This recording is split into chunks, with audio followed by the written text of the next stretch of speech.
Aujourd'hui, Martin s'en va au Nouveau-Brunswick pour rencontrer des familles entrepreneuriales. Quoi? Ah ouais, vas-y! Improtéine, on est un groupe d'humour de l'Ontario. On tripe francophonie canadienne, puis on s'en va la rencontrer. Parce que oui, il y a des francophones hors Québec. Le village de Kedgewick se situe dans le nord du Nouveau-Brunswick, évidemment dans le comté du Restigouche, entre Kedgewick-Ouest et Kedgewick-Est. En plus de valoir 39 points au Scrabble, Kedgewick est reconnu pour sa nature, ses forêts et ses orignaux. Le paradis des amateurs de plein air, c'est ici. Puis un peu là-bas aussi. Le village est majoritairement francophone. Dans ce village au beau milieu de la forêt, on compte environ 1 millier d'habitants et 37 000 siachènes. Malgré l'exode des jeunes néo-brunswickois vers les grandes villes, bon nombre d'entre eux reviennent s'y établir une fois adultes. Des fois pour redéménager dans le sous-sol de leurs parents, d'autres fois pour reprendre une entreprise familiale. Elles sont nombreuses dans la région, les entreprises familiales. Elles permettent d'assurer une économie diversifiée, vivante et familiale. Famille. C'est pas la bonne note? Je suis sur le bord de la rivière Restigouche, ici, à Kedgewick River. Ici, là, il y a plein d'entreprises qui se passent de père en fille ou de père en fils. Moi, la seule affaire que mon père m'a transmise, c'est mon chapeau. Puis là, c'est la saison de la chasse ici, fait que j'ai aucun risque.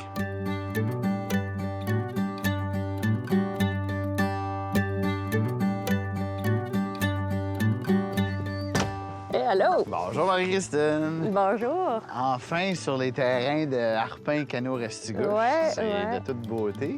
Donc, ça consiste à quoi, Canot Restigouche? Ben en fait, c'est une entreprise où on offre des randonnées de canot. Puis l'entreprise, c'est à toi maintenant, mais avant, c'était à ton père, n'est-ce pas? Ouais. C'est mon père, j'ai acheté ça en 2013. Justement, mon père, il est sur le bord de la rivière. Si tu veux, on peut aller le Évidemment, rencontrer. il est sur le bord de la rivière. Ouais. Ben oui, on peut y aller, certain. Les jaser ça un petit peu. Ben oui.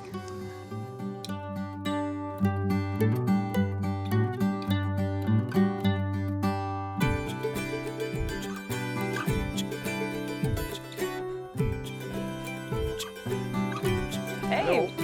Salut! Ça va? Ouais. Martin, je te présente mon père, André. Bonjour. Enchanté, mon C'est frère. lui le fondateur de l'entreprise. Donc, comment ça a commencé, Harpin Canot Restigouche? Ben, ça a commencé en 93. J'ai mis quelques canaux sur le parterre, puis j'ai mis à louer. Puis ça a commencé comme ça. J'ai commencé avec 6 canaux, ça montait à 21, puis là, ça a continué à monter. On avait une centaine à un moment donné. Puis pourquoi c'était important d'impliquer toute la famille dans l'entreprise? Ça allait de soi, là. Parce que ça prenait de la main-d'œuvre. Du cheap labor. Marie-Christine avait commencé à 8 ans à m'accompagner, à guider. Puis c'était mon aide. Puis à un moment donné, elle est partie en voyage après l'université. Elle est partie en voyage pour un bout. Quand elle est revenue, elle dit « Pa, je veux ton entreprise. » Quel genre de petits changements t'as fait pour ramener ça à toi? Maintenant, les gens cherchent plus le fait d'être seul au monde, puis c'est ça qu'on peut offrir ici, mais si tu as 100 canaux, ben c'est un petit peu plus difficile. T'es moins tout Donc, seul. ce que je voulais, c'est réduire ça au maximum. C'est un peu le slow travel, là. Fait que c'est ça que c'est la démarche qu'on a prise, puis ça a été gagnant, là. Puis comment on se sent quand notre fille, justement, dit « Ah, ce que tu as bâti, j'aimerais ça continuer ». Bien, il y a de la fierté, hein, que ça fonctionne puis qu'elle soit heureuse. Parce que, dans le fond, on veut le bonheur de nos enfants. Hein? On ne veut pas que ça ait en misère. Que ça fonctionne bien puis qu'elle ait une belle équipe qui travaille avec elle, ça fait plaisir.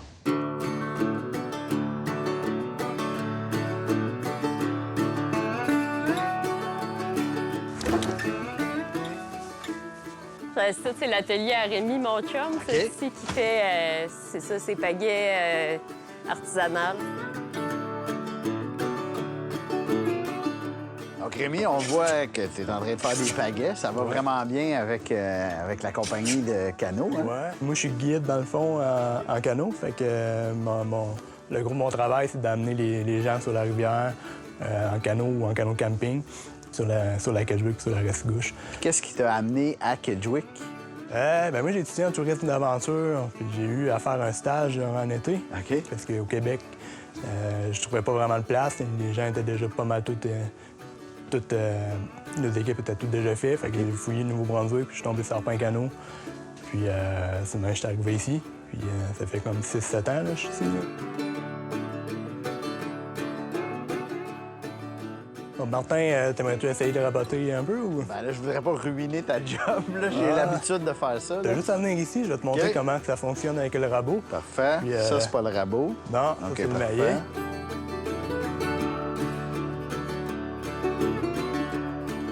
Moi, c'est plus voir les copeaux qui m'excitent. Si on avait un hamster, là, ça, c'est parfait, ça, Ouais. pour ça. Là, Rémi est en train de regarder ça. Il dit « Mon pagaie! T'es Superman! » Non, c'est pas si pire. Débrouille pas pire. Moi, le rabot, je pense que c'est mon outil préféré parce que ça fait des petits curly. C'est comme un outil d'homme qui fait des petites frisottes de filles.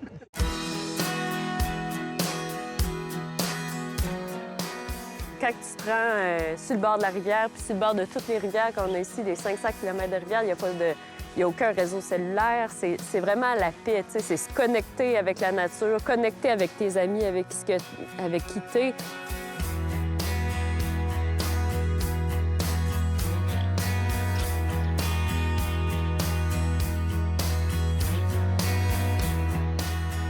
Martin, c'est un gars de compromis dans la vie. Tu sais, il est jamais en train de vraiment pousser de son bord ou de chicaner de l'autre. C'est qu'au milieu du canot, tu sais, il n'y a pas de décision à prendre. Il peut faire semblant de pégayer avec sa grosse cuillère.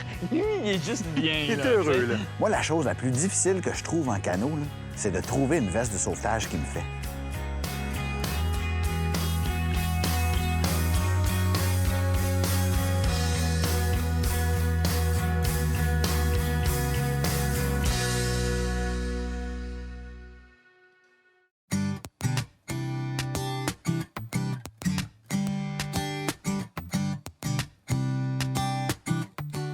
Manon et Pascal, parlez-nous un peu comment ça a commencé, comment vous êtes devenus un peu propriétaires des chalets Restigouche. Bien, ça fait 11 ans qu'on est propriétaire des chalets Restigouche. Moi, j'étais auparavant à Fredericton. OK. Puis Manon, elle était ergothérapeute. Moi, j'étais hygiéniste dentaire. Fait que OK, c'est ça a pas rapport vraiment du tout, différent. Ouais. Vraiment différent. Fait qu'on est venu toute la famille déménager pour venir dans la région prendre l'entreprise à mon père. Ouais, moi, j'étais à Ottawa. Notre papa, il nous a appelés.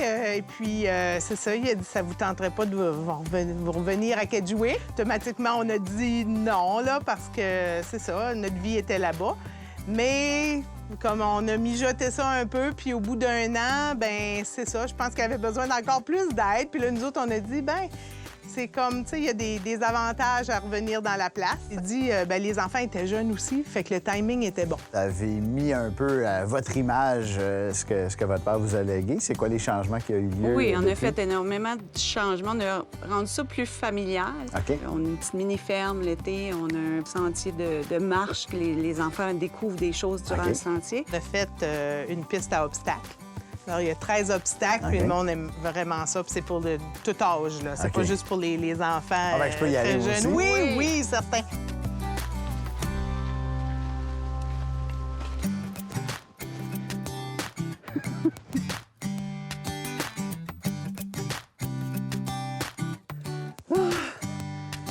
Mauvaise idée, ça.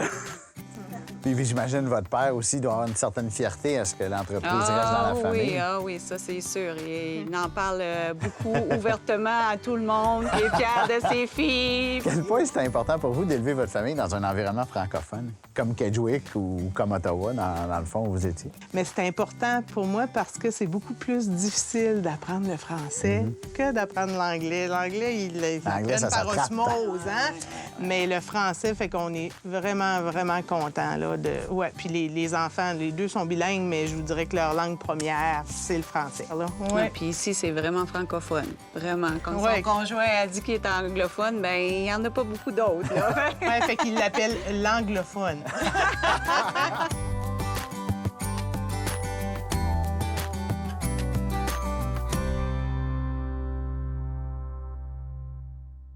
Fait que moi, j'ai des jeunes garçons. Hein? Mes enfants ont 7 et 5 ans. Donc, en ce moment, tout est ninja. Fait que peu importe l'entreprise qu'on commencerait en famille, ça serait, tu sais, on fait du pain ninja. Ou genre, on est des coiffeurs ninja.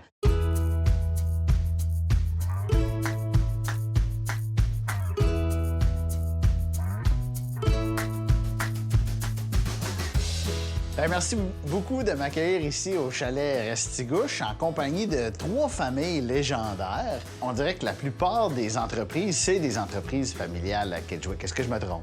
Non, c'est exact. Puis c'est ça qui fait la force, puis la vie du village, les entreprises locales qui ont resté dans la région. Il y a bien du monde qui ont venu faire fortune à Kedgewick, puis ils sont partis avec leurs argent, mais nous autres, il y a des familles fortes qui ont décidé de rester dans la région puis de bâtir pour l'avenir. Quand j'avais une entreprise, moi, c'était pour le nom français, les Anglais me demandaient pourquoi tu mets pas ça comme tout le monde en anglais pour inviter les Anglais à venir à faire. Non, mon produit est français, je suis français, mes employés sont français. Ah, c'est bon, ça. Ils appréciaient ça. Tu vas pas plier les chignes, comme ils disent en Acadie. Là. Bien, une des entreprises essentielles dans une région, évidemment, c'est l'épicerie ou le magasin général. Ici, c'est les Dugas qui ont ça. Comment ça a commencé, cette histoire-là de l'épicerie Dugas? L'épicerie Dugas, ça a commencé en 1945. Mon père, Sam Dugas, avait dans l'idée de construire une épicerie.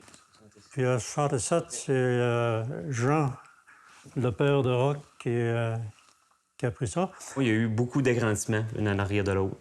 C'est ça, je pense, qui a permis à mon père de tout le temps rester compétitif. Puis quand on est responsable d'une entreprise comme si importante dans un village, on se sent comment? On a-tu un sens de responsabilité spécial? Faut pas que ça s'en aille. C'est la base de la communauté, je pense. On a 75 ans. Présentement, on emploie 50 personnes à peu près. Okay.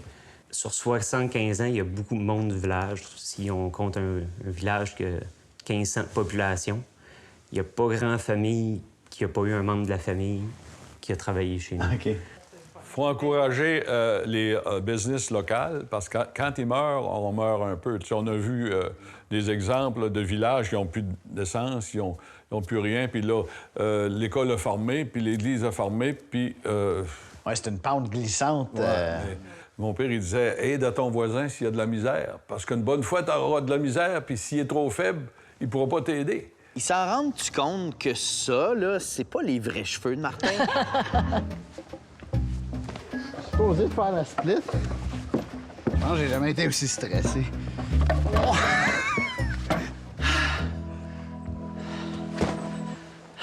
Bouillard! Bon, là, je m'en vais à la chasse à la perdrix. Je sais pas c'est quoi une perdrix, mais je sais que ça se mange. Ça va me prendre un slingshot.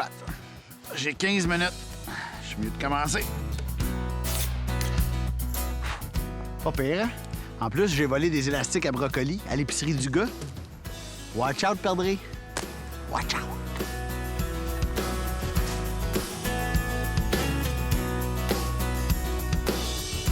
Donc, Cédric, on est en plein automne. C'est le festival d'automne. Ça consiste à quoi, ce festival-là? Le festival d'automne, c'est notre 42e année cette année. Puis c'est vraiment, on veut célébrer l'automne. On veut célébrer tout ce qui est la culture de notre région, dans le fond.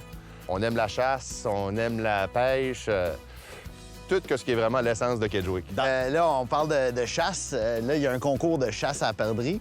Comment ça fonctionne? Habituellement, tu t'inscris pour la chasse à la perdrix, tu vas à la chasse, tu reviens, puis on pesait les perdrix. OK. Ça fait que c'était la plus grosse perdrix qui gagnait le prix. Là, on s'est aperçu qu'il y a certaines personnes qui mettaient des roches dans le ventre des perdrix. Non, tous les trucs pour avoir la perdrix la plus lourde possible. Cette année, exceptionnellement, c'est 100 % participation. Tu payes ton inscription, t'arrives, t'es éligible pour un tirage. Puis comment que c'est important que c'est de réunir les familles? Bien, regarde, les familles et les écoles, c'est le pilier de chaque communauté. Si t'as pas de famille, mais la communauté meurt, malheureusement. Moi, je me suis gossé un slingshot. Oui, je suis prêt pour aller à la chasse à la perdrix avec ça. Je pense que c'est l'arme de prédilection. Absolument. OK, question.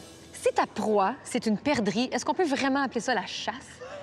C'est une perdrix, comment? Quand ça s'attrape en pilant dessus, c'est pas vraiment C'est pas de la chasse!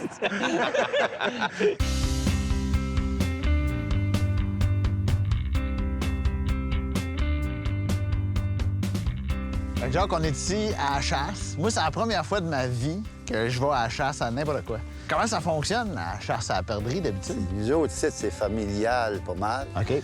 Le gars, le matin, puis un bon déjeuner, puis on va à la perdrix. Donc, toi, tu as commencé avec tes parents à toi, j'imagine? Avec mon père. OK. Ouais. On se levait le matin, papa, OK, on s'en va à la padarie. Ben là, ouais, de quoi la padarie. Là, quel cri ça fait une perdrix? Mettons qu'on veut écouter pour voir s'il y en a une. Ça fait juste un petit son.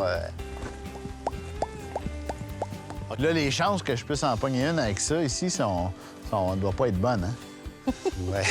Mais dans le cuir, là, on allait, puis quand... Puis j'ai pas tué avec ça, mais on s'amusait avec ça. Pensez-vous vraiment que Martin va réussir à attraper une perdrix avec un slingshot qui s'est gossé lui-même? Je pense qu'il y aurait autant de chances d'attraper une perdrix juste avec une branche qui lancerait puis qui assommerait la perdrix.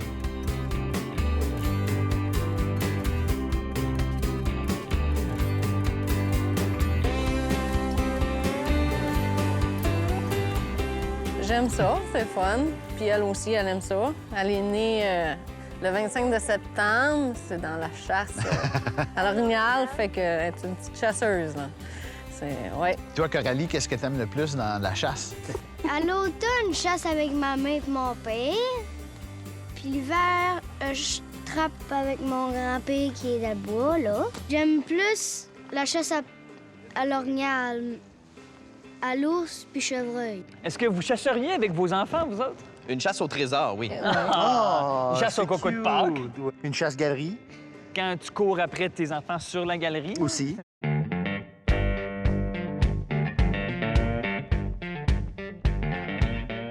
Donc, Joey, comment ça a commencé ton expérience de chasseur? J'étais jeune. OK. J'ai commencé avec mon père. J'ai tiré du fusil quand j'ai pu lever le fusil dans mes mains. OK. C'est une tradition, nous autres, c'est comme ça. On est... Mon grand-père, son père, mon arrière-grand-père, papa, moi, puis j'ai des petits-fils. C'est tout, toujours à la chasse, à l'automne. Puis comment on chasse ça, de la perdrix? Faut que tu sois attentif, faut que tu regardes dans le bois, c'est pas gros.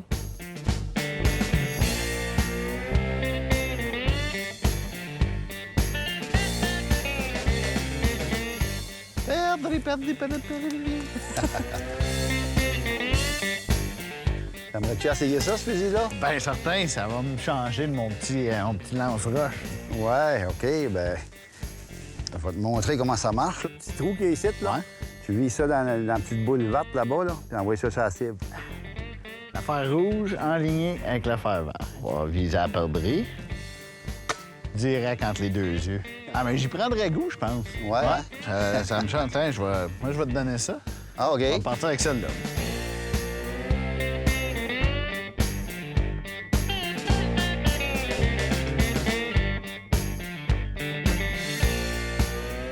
Merci, Mylène, de m'avoir amené. On n'a rien poigné. Non. Mais, tu sais, je pense que c'est peut-être mon chapeau qui a fait peur à la perdrix.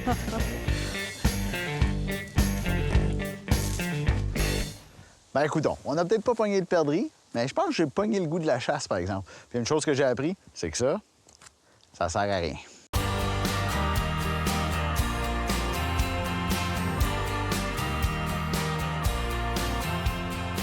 Là, je m'en vais voir l'arbre le plus populaire de Kedgewick. C'est l'arbre des pionniers où sont représentées toutes les familles de Kedgewick.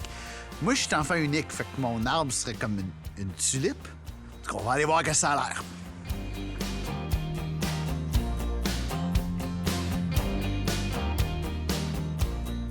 Alors, Monsieur Dugas, on est ici devant le majestueux arbre des pionniers. C'est grandiose comme projet. C'est né où l'idée de faire ça?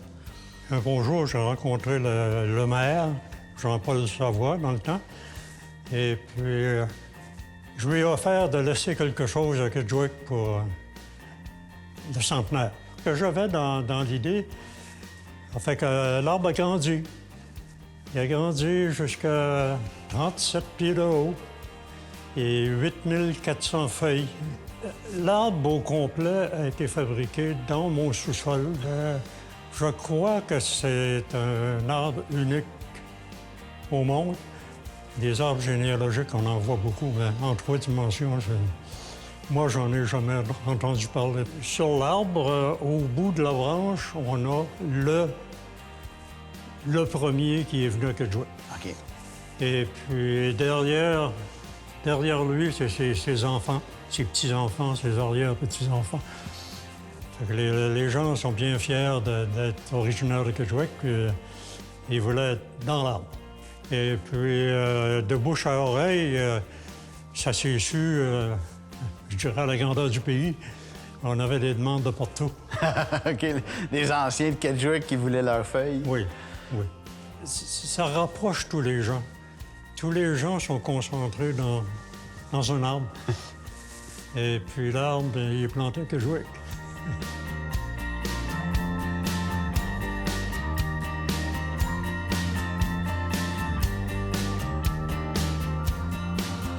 Ça, c'est vraiment un arbre généalogique.